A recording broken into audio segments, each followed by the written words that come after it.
Colombia tendrá un presidente de izquierda por primera vez. El exmilitante de la guerrilla M-19, que fue representante, senador y también alcalde de Bogotá, Gustavo Petro, ganó el domingo la segunda vuelta frente a Rodolfo Hernández, poniendo al tercer país más poblado de América Latina en un camino radicalmente nuevo.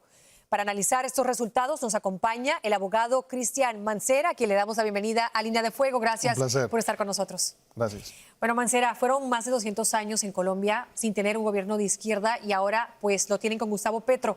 ¿Qué cambió en Colombia? ¿Qué pasó esta vez? La gente de las periferias, la gente que siempre se ha sentido desafectada, finalmente terminó eligiendo un nuevo presidente porque si uno analiza inclusive el mapa del país, toda la periferia votó por Gustavo Petro y ese centro, ese gobierno, digamos, ese establecimiento, por llamarlo de alguna manera, perdió. Pero el mensaje que se envió ayer es que, hey, nosotros existimos, queremos darle una oportunidad a esta persona que nos gobierne y ese es el gran reto de Gustavo Petro, es cumplirle a la gente, cumplir las promesas, porque finalmente el desafío es enorme, las diferencias sociales son enormes y en un país donde hay un profundo clasismo, racismo, es necesario que ese proceso, digamos, de exclusión permanente a que están sometidos muchos ciudadanos finalmente se le ponga fin. Y ese es el reto del presidente electo Gustavo Petro. Cumplir las promesas y mantener contenta a esa otra mitad de la población, porque muchos tampoco votaron por él. Ahora, lo traemos inmediatamente este tema a Estados Unidos, y es que Colombia y Estados Unidos son principales socios comerciales. ¿Cómo esta victoria de Petro podría cambiar las relaciones entre Colombia y este país? No creo que las relaciones comerciales ni de política vayan a cambiar mucho. Creo que el tema se va a centrar fundamentalmente en temas neurálgicos, como son el tema del narcotráfico y el tema de cómo avanzamos en políticas sobre el consumo y el tema de la guerra contra las drogas. Porque Colombia es el que ha terminado pagando el plato roto y también toda Latinoamérica durante los últimos 50 años y finalmente es necesario hacer un giro frente a esa política, no un giro de, digamos, legalizar absolutamente todo, sino es cómo generamos un diálogo para que esa relación entre Estados Unidos y Colombia frente al tema de la política antidrogas sea una política que beneficie a todos los sectores y que Colombia no sea el único país que termina pagando el plato roto al final del día. Importante, Mancera, ¿qué le parece si escuchamos ahora las palabras del presidente colombiano Iván Duque al reconocer la victoria de Gustavo Petro?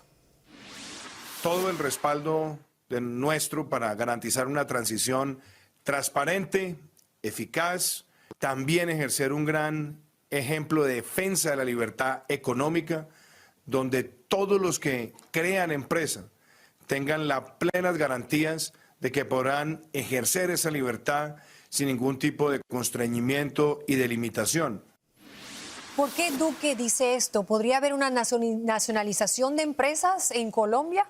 Mira, yo pienso que ha sido desafortunado el nivel de política que ha hecho el presidente Duque en este proceso electoral. Yo pienso que el presidente Duque se debe concentrar en la transición y no minar el camino para que la transición sea difícil o dificulte el proceso para la llegada del nuevo jefe de Estado. Y dentro de ese contexto, la invitación que yo le hago a Gustavo Petro, a los senadores que lo acompañan, Luis Fernando Velasco, inclusive Alejandro Gaviria y otros más, hay que venir a Miami, hay que venir a Estados Unidos y hay que hablar con la ciudadanía para explicarle, sobre todo a todos esos colombianos en el exterior, cómo va a funcionar ese gobierno y también para hablar con los políticos aquí localmente en Washington para dar tranquilidad de que el país va a avanzar y que no se va a volver en un estado comunista como algunos radicales lo han querido hacer. Y es que hay mucho miedo, incluso aquí en Miami hay una gran inmigración de distintas personas de diversos países que han pasado pues malos ratos con gobiernos de izquierda, y por eso mi siguiente pregunta: ¿cuáles son los contrapesos o balances que va a tener Gustavo Petro en Colombia para evitar que cosas así pasen? Pero mira, irónicamente durante muchos años se ha hablado de que en Colombia hay políticos que utilizan las instituciones para su propio beneficio, pero irónicamente las instituciones han sido tan fuertes que no han permitido nunca que ningún presidente, inclusive los que intentaron reelegirse de manera perpetua, hayan podido lograrlo. Entonces ha existido el contrapeso porque el sistema colombiano siempre ha luchado contra las dictaduras y por eso solo tuvimos reelección recientemente que fue abolida. Entonces no creo que eso se vaya a repetir. Creo que Gustavo Petro es consciente de eso. También ha prometido que esto no va a pasar, pero igual así quisiera hacerlo.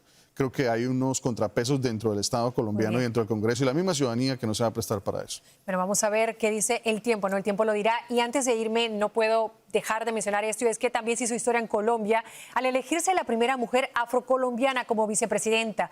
Ella es Francia Márquez. Vamos a escucharla. Después de 214 años, logramos un gobierno del pueblo, un gobierno popular, el gobierno de la gente de las manos callosas, el gobierno de la gente de a pie, el gobierno de los nadies y las nadies de Colombia. Su reacción a esas declaraciones son palabras contundentes. Contundentes y, como te lo decía anteriormente, en un país con un racismo tan metido en la población, que ella quede como vicepresidenta y que finalmente le hable a toda esa población es de suma importancia, porque creo que el país finalmente entendió la necesidad de abrir espacios de participación, y creo que todas esas comunidades afroindígenas y de otras etnias finalmente se sienten representados en este programa. Pero vuelvo e insisto, el reto es cumplirle a todas esas comunidades, y de ahí va a surgir el Ministerio de la Igualdad para efectivamente tratar de cerrar la brecha entre pobres y ricos.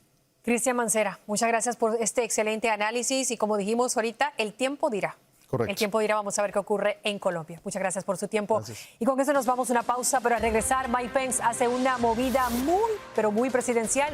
¿Se está preparando para una campaña en 2024? Aquí lo analizamos.